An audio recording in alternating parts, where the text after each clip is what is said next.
So hello everyone and welcome back to another video. And you can see here, this is F1 2020 and somehow it's come out early. I don't know what's going on with Steam, but it is early, and I thought, you know what, I was going to do this video anyway tomorrow morning. What better way, get out of the way and save, give me more time to focus on other content basically. So we're going to drive the new Williams because it's in the game. Yes, their race suits haven't been updated yet. They're more customised at the moment. I couldn't see the Lavazza sponsoring there on there, but that's just a quick lap. I'm just going to quickly update these settings. Obviously, we won't do 25%. We'll do a 5-lap race. One as George Russell in its Williams, and then one as Lando Norris and McLaren around Vietnam to finish off. But yes, if you're going to enjoy this video, then please smash that like button. I'm hoping that Codemasters don't object to this. I have asked them if it's okay, but of course they don't care about me, so why should I? I've given them the courtesy. Hopefully it doesn't get copyrighted and taken down, and we're good to go this time. But let's get into it then. Race 1 around Zandvoort as George Russell in his new Williams.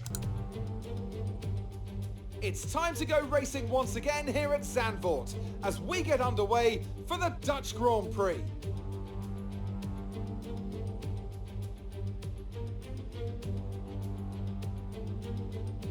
Zandvoort circuit, 14 corners, 10 to the right and 4 to the left, with plenty of steep camber and elevation changes to keep our drivers on their toes throughout a 2.6 mile lap.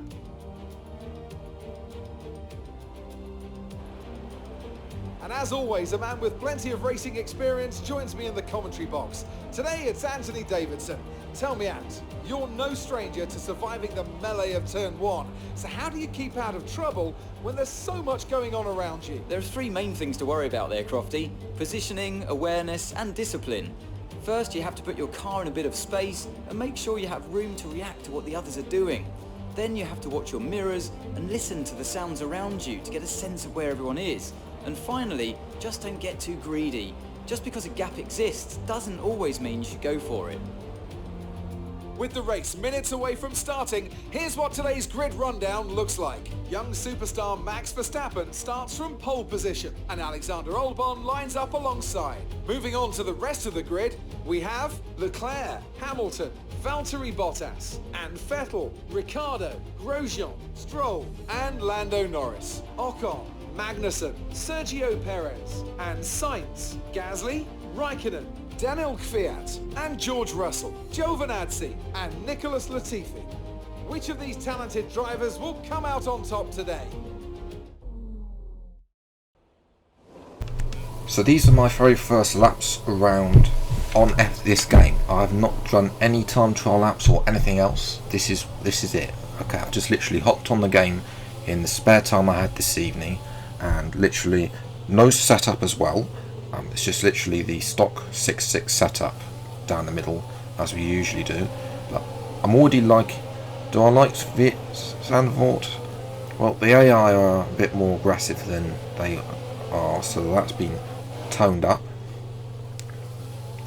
But one thing I have noticed, you can get them around the outside through this carousel thing here. We're going to try to do this now around the outside of Pierre Gasly. It's going to give us the outside line through this tight where you can't really go side by side out to the previous half pit state. Gas, we understeer wide though. One thing though, the AI do not let you make mistakes at all in this game. If you put a foot wide, then that's it. You see that Gasly has a go up inside. In actual fact, blocks off Giovinazzi in the Alfa Romeo behind us. So, but ultimately, you can see here, I'm finding that it doesn't recharge enough when it's not on. Now you can see here that obviously I'm in mode 3. There's only mode 1 and mode 3. That's it. There's no mode 0, mode 2. 40 RS, but I find that it's a little bit slow to regenerate. I don't know if that'll be patched later on, because I know TR Linus has already mentioned this.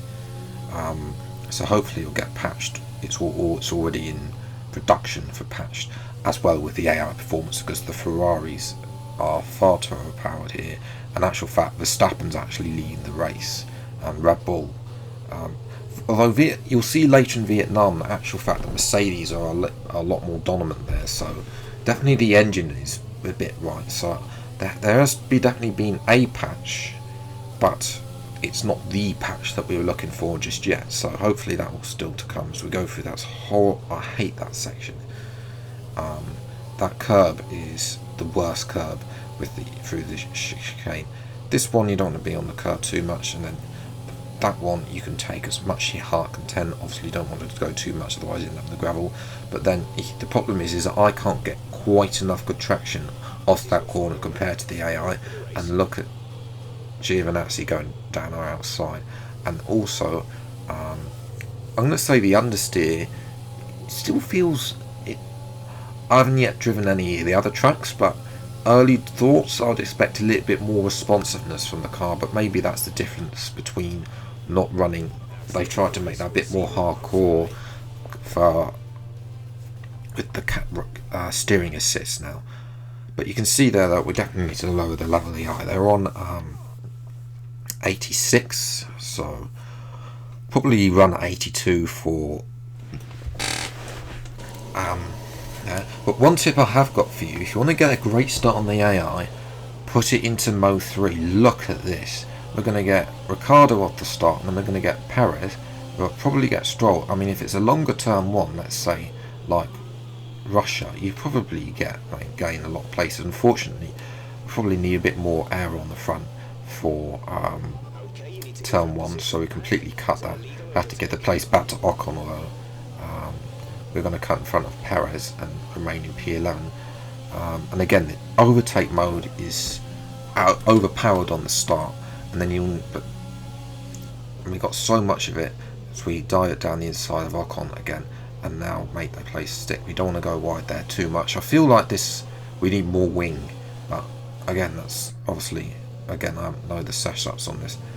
And as I go wide, Ocon there, he goes into me, and then again the AI awareness is not there again. So we're now crowding out Magnussen. Now this is what you've all been waiting for. We're going to have rich mix, we're going to have overtake mode and DRS all at the same time on Magnussen. We do initially go off, but then the DRS is halfway down this straight, which I find is a little bit annoying. Magnussen's got absolutely nothing. In actual fact, Ricciardo, I believe, is going to actually follow us through. We'll get a replay of that. So he's got DRS. I presume he's using his own overtake mode, although we don't have any indicator of that. He's going around the outside, and Magnussen gives him the space, which is good racing there between Magnussen there. But then Ricciardo starts having a go at us. And again, at this point I was upload the AI to 84. And again, that corner, I need a bit more wing there, or a bit more grip really through the front corner. Again, I have seen that in the reviews that this track is one of the more harder to think. So Ricardo goes past us, manages to squeeze past us again. This corner is going to be absolutely hell on online. I can tell you now, as we move to fend from Ricardo. But again, the AI are a little bit too fast, so I'll probably go with 82 or 81 for career mode to begin with, and then we'll obviously up that compared to if we could do well for AlphaTauri. That will be coming out tomorrow, but obviously I'll have some other gameplay as well. So if online has been switched back on, because Codemasters I believe has switched it off on Steam, then I'll get some online gameplay done as well. Fine, on the corner P9, I'll definitely take that. But one thing I don't like, and this is just me as a personal preference, the driver of the day picture comes up here. I want to see that come up for the results screen. I don't know how they could do that. Obviously they got they could put all these things on the side into buttons. So just something to think about there. But yes, I'm going to leave it there. Let me know what you think in the comments below. If you are new to the channel, then please do make sure you get subscribed for even more F1 2020 content as and when it comes out. And until the next VR6 time, take care. Thank you so much for watching. Enjoy your day, and goodbye.